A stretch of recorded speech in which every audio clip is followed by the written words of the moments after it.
नमस्कार, स्वागत है एक बार फिर से आपका युवा रोजगार चैनल पे। और हम लोग एनटीपीसी के सीरीज को आगे बढ़ाते हुए अगला वीडियो लेके आ रहे हैं आपके लिए। जो मॉडर्न इंडिया का वीडियो हम लोगों ने पिछले बार किया था, उससे आगे का क्वेश्चन को लेकर के हम यहाँ पे मौजूद है। तो आशा है आप लोगों ने पीछे के सारे वीडियो को देखा होगा और उसके प्रीवियस ईयर क्वेश्चन को आपने लगाया होगा। आगे भी प्रीवियस ईयर क्वेश्चन को आप लगाएंगे अलग अलग सब्जेक्ट्स को लेकर के। तो हम लोग शुरू करते हैं अपने मॉडर्न इंडिया के अगले क्वेश्चन को। सबसे पहला क्वेश्चन है कि मुस्लिम लीग की मांग की जांच करने और स्वतंत्र भारत के लिए उपयुक्त राजनीतिक ढांचे का सुझाव देने के लिए ब्रिटिश कैबिनेट मिशन भारत कब आया। अब देखिए, इस क्वेश्चन का ना सबसे आसान बात क्या है कि क्वेश्चन कह रहा है कि ब्रिटिश कैबिनेट मिशन भारत कब आया था। ये क्वेश्चन कह रहा है, कितना आसान है, कब आया था। तो यहाँ पर देखो, मार्च 1946 में, मार्च 1946 में आया था, ध्यान रखिएगा।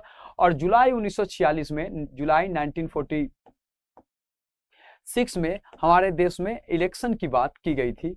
और इसी कैबिनेट मिशन के आधार पे हमारे यहाँ क्या हुआ था, कैबिनेट मिशन में इलेक्शन की बात की गई थी। 3 लोग कैबिनेट मिशन में थे, पैथिक लॉरेंस और उसका अलेक्जेंडर और क्रिप्स, ये 3 लोग थे, आप लोग जानते हैं। और इस कैबिनेट मिशन को भेजने वाला था कौन था, एटली। किसने भेजा था, एटली ने भेजा था इस कैबिनेट मिशन को। चलिए ठीक है, आगे बढ़ते हैं। अगला क्वेश्चन हमारे पास में क्या है कि राजस्व प्रणाली कहाँ शुरू की गई थी, रैयतवाड़ी बंदोबस्त के नाम से जाना जाने लगा। राजस्व प्रणाली, अब कहाँ पे रैयतवाड़ी राजस्व प्रणाली की शुरुआत की गया था, तो बॉम्बे डेक्कन यानी कि बॉम्बे वगैरह में रैयतवाड़ी व्यवस्था की गई थी। बंगाल बिहार में आप जानते हैं कि अस्थाई बंदोबस्त की बात थी, अस्थाई बंदोबस्त, ध्यान रखिएगा मैं आपको जो बता रहा हूं। अस्थाई बंदोबस्त की बात बंगाल में था। और पंजाब में था महलबारी, पंजाब में क्या था बेटा, महलबारी बंदोबस्त, महलबारी बंदोबस्त पंजाब में था। और बंबई दक्कन में कौन सा, रैयतवाड़ी बंदोबस्त था, ध्यान रखिएगा। अस्थाई बंदोबस्त को शुरुआत करने वाले थे लॉर्ड कॉर्नवालिस। पिछले वीडियो में हम लोगों ने इसके बारे में बात आपसे किया है। कोई दलील नहीं, कोई वकील नहीं, कोई अपील नहीं, टिप्पणी निम्नलिखित किससे संबंधित है, तो ये है रॉलेट एक्ट से संबंधित। हमने बात किया था पिछले बार में, रॉलेट एक्ट, कोई वकील नहीं, कोई दलील नहीं। और ये एक्ट किसने बनाया था, 1919 का ये पूरा कहानी है, 1919 का। और ये सिडनी रॉलेट ने ये एक्ट बनाया था, सिडनी रॉलेट, ठीक है ना। सिडनी रॉलेट में पूरा क्या बनाया था बेटा, एक्ट बनाया था। चलिए आगे, वुड्स डिस्पैच, वुड्स डिस्पैच किसके लिए है, तो वुड्स डिस्पैच शिक्षा के लिए है, एजुकेशन के लिए है। इसे शिक्षा का मैग्ना कार्टा कहा जाता है भारत में, शिक्षा का मैग्ना कार्टा, ध्यान रखिएगा, ये आप अपने कॉपी में लिख लीजिएगा। शिक्षा का मैग्ना कार्टा किसे कहा जाता है, तो वुड डिस्पैच को कहा जाता है शिक्षा का मैग्ना कार्टा। आप अपने कॉपी में जरूर लिख लीजिएंगे, ये एग्जाम का क्वेश्चन आपका बनने वाला है। चलिए आगे बढ़ते हैं। अगला क्वेश्चन है, भारतीय आधिकारिक गोपनीयता अधिनियम कब पारित किया गया, इंडियन ऑफिशियल सीक्रेट एक्ट कब पारित किया गया, जिसे प्रेस की स्वतंत्रता को प्रतिबंधित कर दिया गया था। प्रेस की स्वतंत्रता यानी कि 1904 की बात हो रही है, 1904। और 1904 में कर्जन था हमारा, कर्जन भारत का क्या, वायसराय, ध्यान रखिए, भारत का वायसराय कौन था, लॉर्ड कर्जन था। ठीक है, चलिए ये बात हम लोगों ने यहाँ पे कर दिया। आगे देखिए question, when did British enact the inland immigrant act, यानी कि अंतर्देशीय उत्प्रास अधिनियम कब लागू किया गया, तो 1859 में, 1859 में यह अधिनियम लागू किया गया। सब एनटीपीसी में पूछा गया ये क्वेश्चन है। Which of the following British policies triggered people to assemble at the Jallianwala Bagh, Amritsar. किस ब्रिटिश नीति ने लोगों को अमृतसर के जालियांवाला बाग, अब अमृतसर का जालियांवाला बाग कब हुआ था, 1919 में हुआ था। ये बात हम लोगों ने आपसे कर लिया है। और ये किसके लिए हुआ था, रॉलेट एक्ट के विरोध में हुआ था। और रॉलेट एक्ट भी कब आया था बेटा, 1919 में आया था। और इस जालियांवाला बाग में की हत्याकांड किस लिए हुई थी, क्योंकि रॉलेट एक्ट के विरोध करते हुए डॉक्टर सत्यपाल और सैफुद्दीन किचलू को गिरफ्तार कर लिया गया था। और उनके गिरफ्तारी के बाद और जालियांवाला बाग वाली घटना हुई, जहां पर लोग इकट्ठा थे, जहां जनरल डायर ने लोगों को गोली मारा, बहुत सारे लोग वहां पे मर गए, मृत्यु हो गई बहुत सारे लोगों की। आगे क्वेश्चन देखते हैं कि भारत, ब्रिटिश सरकार 1946 से भारत भेजे कैबिनेट मिशन में कितने सदस्य थे, तो कैबिनेट मिशन में कितने सदस्य थे, 3 सदस्य थे। आप जानते हैं 3 सदस्य थे, कौन था, तो आप जानते हैं अलेक्जेंडर क्रिप्स और लॉरेंस, अलेक्जेंडर क्रिप्स और लॉरेंस, ये 3 सदस्य था, ध्यान रखिएगा इस पॉइंट को। आगे देखते हैं कि ब्रिटिश सरकार ने मुसलमानों के लिए अलग निर्वाचन क्षेत्र किस वर्ष स्वीकार किया, तो अलग निर्वाचन क्षेत्र 1909 में। कब स्वीकार किया बेटा, 1909 में। और 1909 के एक्ट को क्या कहा जाता है, Morley Minto act, Morley Minto act या सुधार, मॉर्ले मिंटो एक्ट या सुधार कहा जाता है 1909 के एक्ट को, ध्यान रखिएगा। 1919 के एक्ट को मॉन्टेग्यू चेम्सफोर्ड सुधार कहते हैं। मॉन्टेग्यू चेम्सफोर्ड सुधार कहा जाता है 1919 के एक्ट को। ये एक पॉइंट ध्यान में आप रखेंगे। चलिए आगे बात करते हैं। निम्नलिखित में किसने कहा रॉलेट एक्ट एक निवारक हत्या है? निवारक हत्या है एडमिन सैमुअल मॉन्टेग्यू, क्योंकि मॉन्टेग्यू उसी समय आप जानते हैं कि भारत का क्या था, वायसराय था। ये क्या था बेटा, वायसराय। निवारक हत्या का मतलब होता है, प्रिवेंटिव मर्डर का मतलब ये होता है कि आपको सुरक्षा के साथ मर्डर वाली यहाँ पे कहानी चल रही है।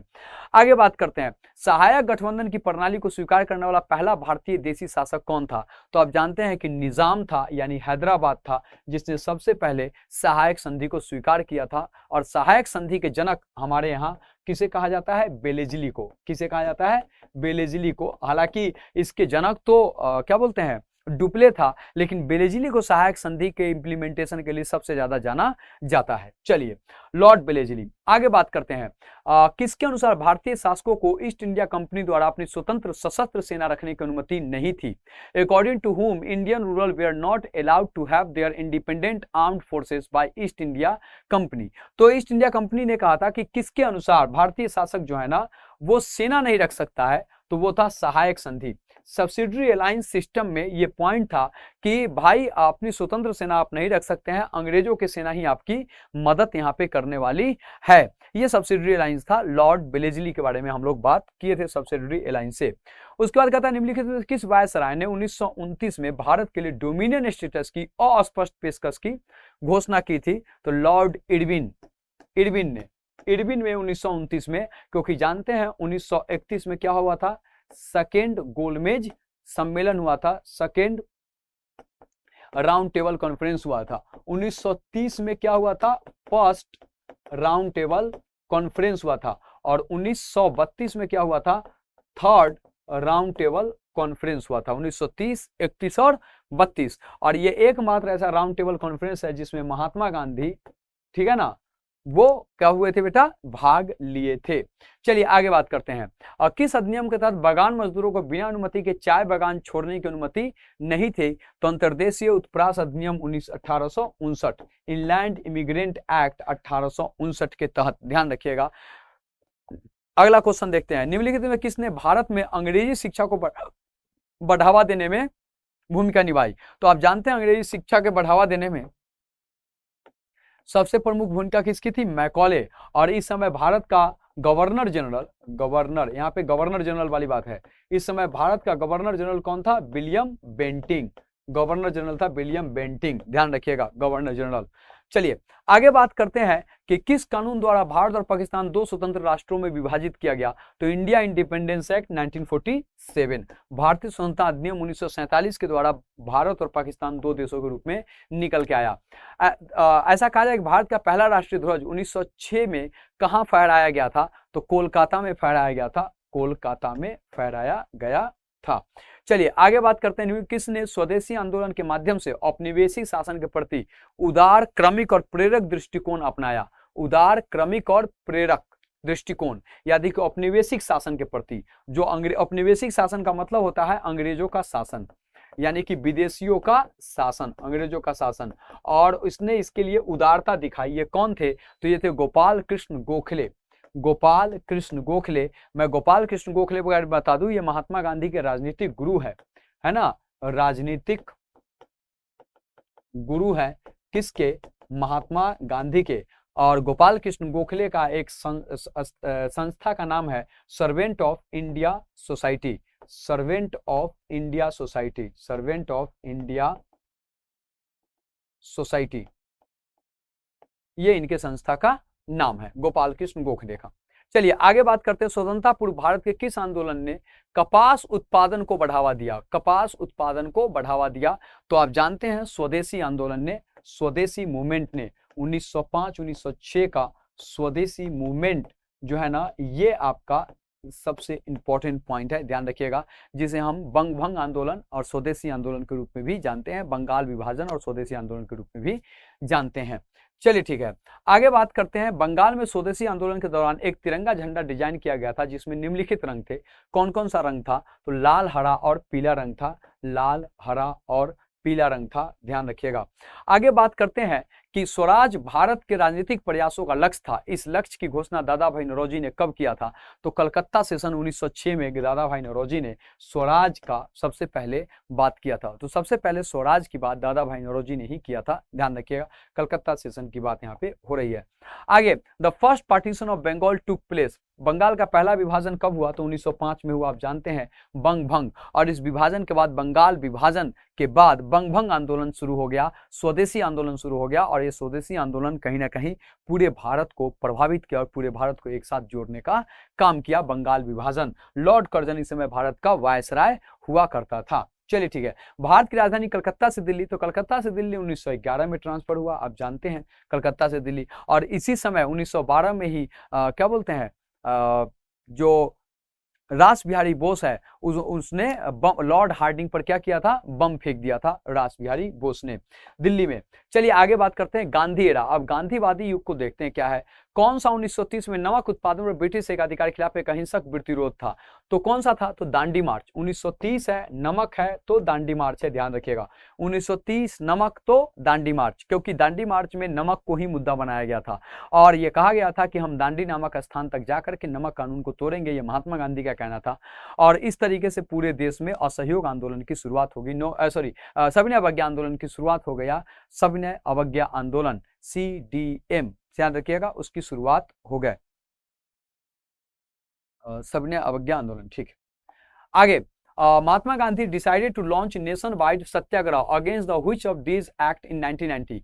1919 में किस एक्ट के खिलाफ महात्मा गांधी ने देशव्यापी सत्याग्रह शुरू करने का फैसला किया? तो 1919 में कौन सा एक्ट आया था? रॉलेट एक्ट आया था। तो इसका आंसर क्या हो जाएगा? Rowlatt act. आगे बात क्वेश्चन है कि किस घटना ने महात्मा गांधी को फरवरी 1922 में अपना असहयोग आंदोलन समाप्त करने के लिए प्रेरित किया? फरवरी 1922, 1921 में कौन सा आंदोलन शुरू हुआ था? तो असहयोग आंदोलन। और किस घटना के कारण? तो चौरी चौरा घटना के कारण। चौरी चौरा घटना के कारण महात्मा गांधी को क्या करना पड़ा? अपना असहयोग आंदोलन को समाप्त करने का घोषणा किया गया। आप जानते हैं कि चौरी चौरा का जो कहानी हुआ था वो क्या हुआ था कि वहां पर गोरखपुर के इलाके में, जो वर्तमान में उत्तर प्रदेश का गोरखपुर है, गोरखपुर के इलाकों में कुछ पुलिस वालों ने सत्याग्रहियों पे लाठी चला दी और उसका परिणाम स्वरूप सत्याग्रही ने पुलिस स्टेशन में आग लगा दिया, जिससे कुछ पुलिस वाले जल के मर गए। और इस घटना का जब क्या बोलते हैं, इस घटना का पता जब महात्मा गांधी जी को चला तो उन्होंने असहयोग आंदोलन को वापस लेने के लिए एक बारदोली प्रस्ताव पास किया और असहयोग आंदोलन को वापस ले लिया। आगे बढ़ते हैं, गांधी जी ने अस्पृश्यता आंदोलन और दलित वर्गों के उत्थान के लिए हरिजन सेवक संघ की स्थापना कब किया? तो 1935 में किया हरिजन सेवक संघ की स्थापना। याद रखिएगा, हरिजन सेवक संघ, यह क्वेश्चन एग्जाम में कई बार आता है। हिंद स्वराज। अब हिंद स्वराज के राइटर कौन है? बहुत सिंपल बात है, तो हिंद स्वराज का राइटर है महात्मा गांधी। हिंद स्वराज के राइटर है महात्मा गांधी। इनकी एक और किताब है जो उनका आत्मकथा है, माई एक्सपेरिमेंट विथ ट्रूथ, सत्य के साथ मेरे प्रयोग, जो महात्मा गांधी का एक किताब है, उनका आत्मकथा है। ध्यान रखिएगा, महात्मा गांधी जी के बारे में हिंद स्वराज जिन्होंने लिखा था। अगला क्वेश्चन है, भारत में कुछ शैक्षणिक संस्थान महात्मा गांधी के अंग्रेजों के साथ असहयोग के आह्वान के जवाब में स्थापित किए गए, कौन से उनमें से एक नहीं है? मतलब कौन ऐसा शैक्षणिक संस्थान है जो उस समय स्थापित नहीं किया गया था? किस समय? स्वदेशी आंदोलन के समय। तो श्रीरामपुर कॉलेज को स्थापित नहीं किया गया था, बाकी सारे थे, जालिया मिलिया इस्लामिया, काशी विद्यापीठ, गुजरात विद्यापीठ वगैरह किया गया था। Who form the Swaraj party 1923? 1923 में स्वराज पार्टी का गठन किसने किया? तो आप जानते हैं कि स्वराज पार्टी का गठन चित्तरंजन दास और मोतीलाल नेहरू ने किया था। CR दास और मोतीलाल नेहरू ने 1923 में। आगे बात करते हैं, आधुनिक भारतीय इतिहास की कौन सी घटना सही ढंग से मेल नहीं खाती? मतलब मेल नहीं खाती है। दांडी मार्च, तो यही मेल नहीं खा रही है। यहाँ पर देख रहा हूं 1910, जबकि होना चाहिए क्या? 1930। तो यही मेल नहीं खा रही है। ये पहले बार में क्वेश्चन हो गया, आंसर काम खत्म, ठीक है ना, पहले बार में आंसर खत्म हो गया।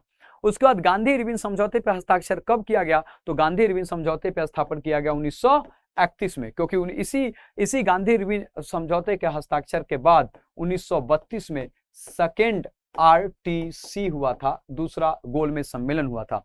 और यही हस्ताक्षर जो है ना, क्या बोलते हैं, भगत सिंह जी के फांसी के लिए उत्तरदायी ठहराया जाता है।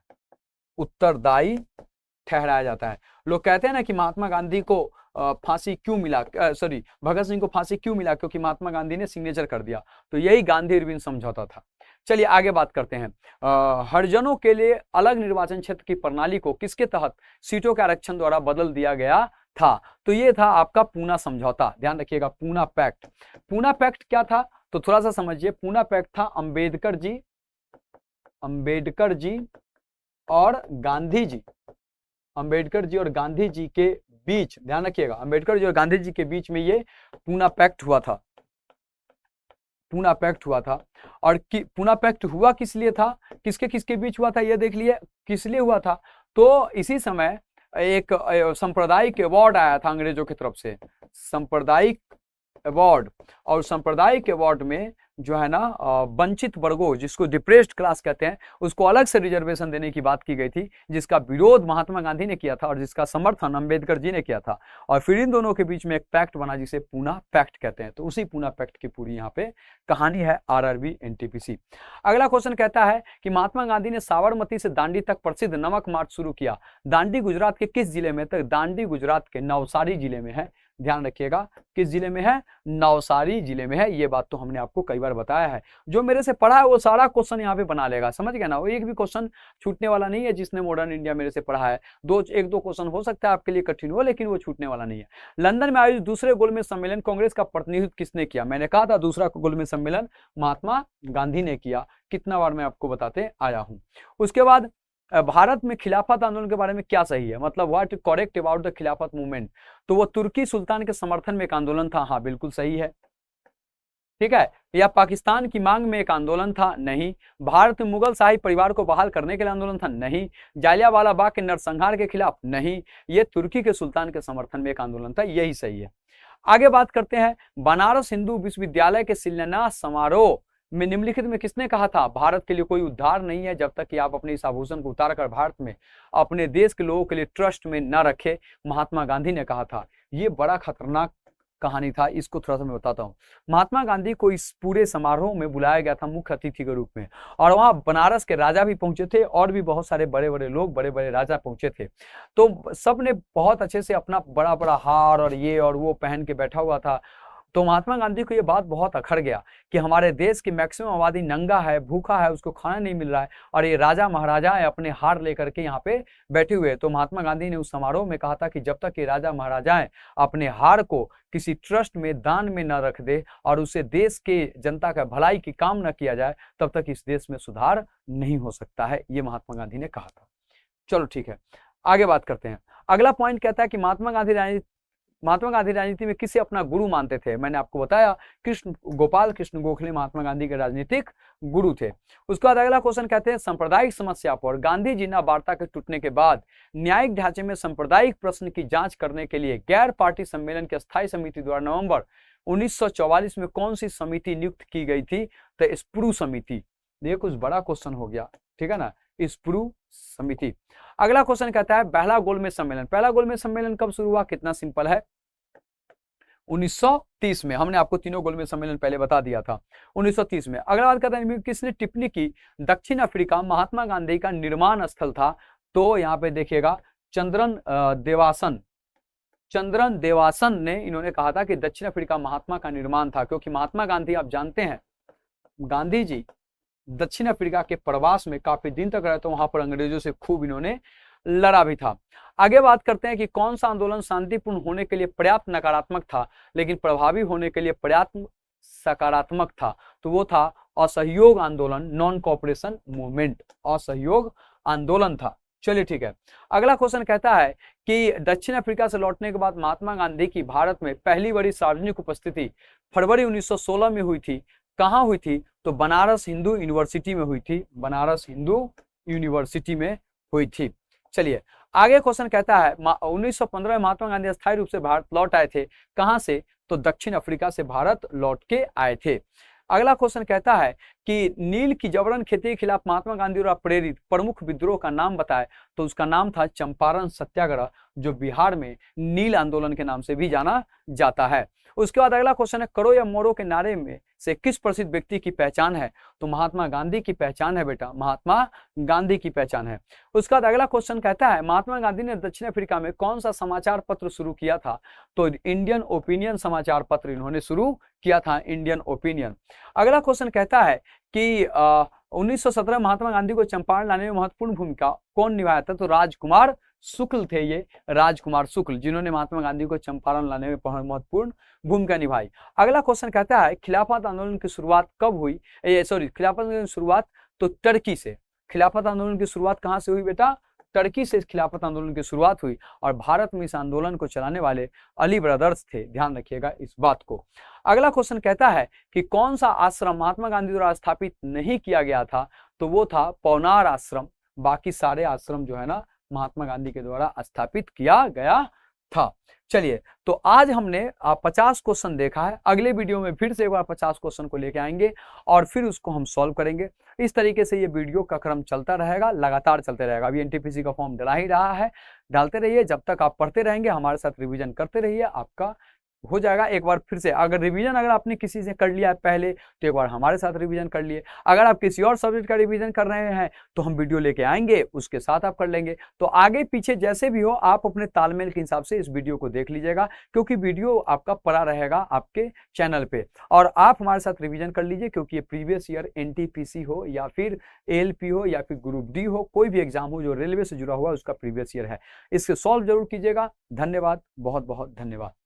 अगर आप चाहते हैं अपने कैरियर को एक नई दिशा देना और सुनहरे भविष्य को साकार करना, तो जुड़िए कंपटीशन कम्युनिटी के साथ। आज ही हमारे वेबसाइट के कैरियर पेज पर विजिट करें अथवा डिस्क्रिप्शन बॉक्स पर दिए गए लिंक पर क्लिक करें। हमेशा आपके साथ टीम कोको।